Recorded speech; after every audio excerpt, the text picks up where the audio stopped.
Hello, Clay Church, wherever you are watching this Easter video. Maybe you're in a hotel room, in a plane, on a cruise ship, at a relative's house, maybe still in your PJs. Wherever you are the church. And wherever you are, happy Easter. Quick question to get us started today. Have you ever had one of those moments where you were right and you really wanted to say, I told you so? You know the moment you warned someone, you tried to tell them, they didn't listen, maybe they wouldn't listen. Then exactly what you said would happen happened. Maybe you've had this experience with a kid, or maybe you've had it with a parent, or maybe you've had it with a friend, and you know it won't help now, but the words just rattle around in your brain. I told you so. Now imagine the day of resurrection. Jesus told the disciples he would die. Jesus told them he would rise again, and now he's alive and standing right in front of them. Do you think the words rattled around in his brain? Like, I told you so. The Bible doesn't tell us what he was thinking, but it does tell us what he said. And according to the Gospel of John, his first words weren't, I told you so. They were, peace be with you. The disciples are hiding. The doors are locked. They are afraid. They are ashamed. They have failed Jesus. They have abandoned Jesus, and they don't know what's going to happen next. And on Easter Sunday, Jesus comes into that locked room and says right into their fear, right into their guilt, right into their uncertainty, peace be with you. No anger, no disappointment, no lectures, just an offer of peace. Like, this is the promise. This is the celebration of Easter. I'm reminded there's a moment at the end of the musical Hamilton where Alexander Hamilton is dying after his duel with Aaron Burr. And as he's dying, he says something surprising for a man so driven by the legacy that he would leave. He just talks about forgiveness. He talks about seeing the other side, and he talks about peace.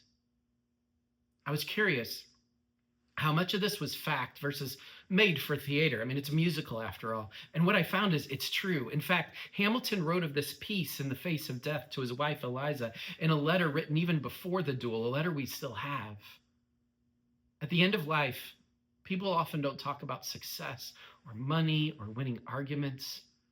They talk about peace or finding peace, because peace is what we're really looking for all along.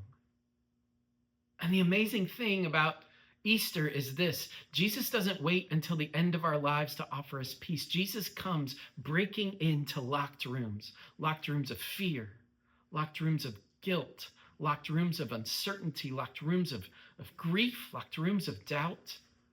And right in the middle of it all, the resurrection of Jesus becomes real and offers us the promise of his presence and his grace. You see, the peace we celebrate on Easter's not the absence of problems. The disciples still had problems. They would still face hardship. Life would be incredibly complicated for them. But now Jesus was alive, and his presence changed everything. The peace we're invited to claim this day is not the absence of conflict. Peace is the presence of Christ. Peace is knowing you are forgiven. Peace is knowing you are not alone. Peace is knowing that death is not the end. Peace is knowing love is stronger than fear. Peace is knowing Jesus is alive and with us wherever we go. That's why we gather not just today on Easter Sunday, but every Sunday as the church, because we need to be reminded again and again of this invitation to claim the peace of Christ and anchor our lives in it. Life is so much richer that way.